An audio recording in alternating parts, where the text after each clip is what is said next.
एक राजा को सदैव बुद्धि से शासक और मन से साधारण प्रजा का हितैषी बने रहना चाहिए। राजा वो व्यक्ति होता है जिसे बहुजन के हित में सामाजिक संतुलन बनाए रखने के लिए चुना जाता है। प्रजा ही अपने लिए एक राजा को चुनती है, इसलिए एक सच्चा राजा वो होता है जो अपनी प्रजा के हितों के उत्तरदायित्व का वहन करता है।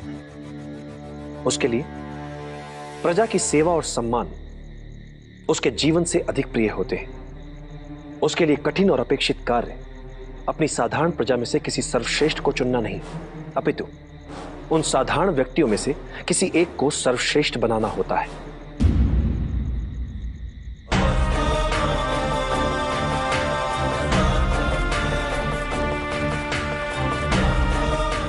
एक राजा के लिए सबसे बड़ी चुनौती होती है पूरे देश को सफलता और समृद्धि के महान लक्ष्य को प्राप्त करने के लिए न केवल उन्हें प्रेरित करे, अपितु प्रजा के लिए ही उन्हें प्राप्त करके भी दिखाए।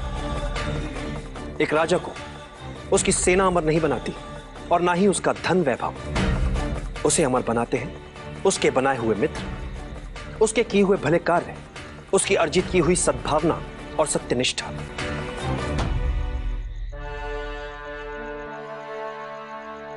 एक योग्य राजा कभी अपने शत्रुओं से नहीं डरता, अपितु शत्रु स्वयं एक राजा से डरते हैं। और एक कुशल राजा वो है जो इसी डर का अपने लाभ के लिए प्रयोग करने में सक्षम होता है।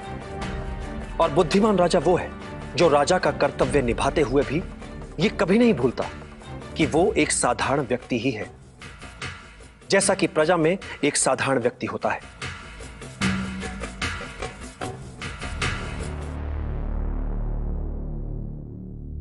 ये व्यवस्था ही है जो किसी को राजा तो किसी को प्रजा बनाती है। और ये व्यवस्था कई छोटे छोटे साधारण जनों से बनती है। इसलिए राजा जो करे जो सोचे तो साधारण जनों के हित में।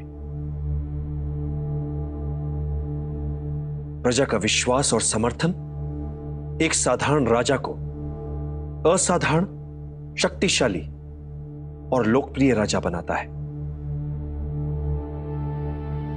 और जब भी राज सिंहासन पर बैठो, एक बात सदैव याद रखो, जब तक बहुजन हिताय बहुजन सुखाय वाली नीति पर नहीं चलोगे, सिंहासन पर बने नहीं रह पाओगे।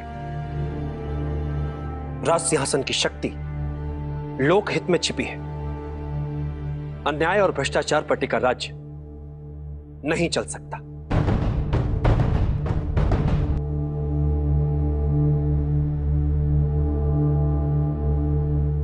वचन देता हूं आचार्य, मैं सदैव आपकी अपेक्षाओं पर खरा उतरने का प्रयास करता रहूंगा।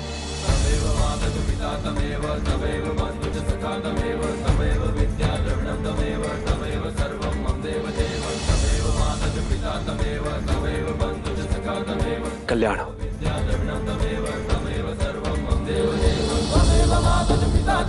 तमेव बन्धुः सखा तमेव विद्या द्रविणं तमेव सर्वं मम देव।